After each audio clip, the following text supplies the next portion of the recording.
antri, jauh, panas, hujan.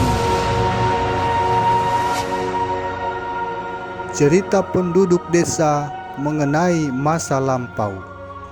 Saat-saat sibuk, banyak keperluan. Saat lokasi bank jauh untuk dijangkau. Panjangnya antrian, panas terik di perjalanan. Lokasi jauh, apalagi kehujanan.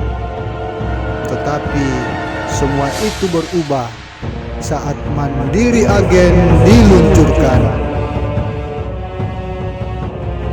Hanya Mandiri Agen yang bisa menyelesaikan banyak transaksi yang dapat dilakukan, mulai dari penarikan dana, transfer ke semua bank, dan penyetoran tunai. Selain itu, dapat melakukan pembayaran BPJS, pembayaran tagihan listrik dan angsuran, pembelian pulsa, token listrik. Bahkan di Mandiri Agen dapat melayani penduduk yang mau buka tabungan. Akan tetapi, saat penduduk membutuhkannya, dia sudah tutup.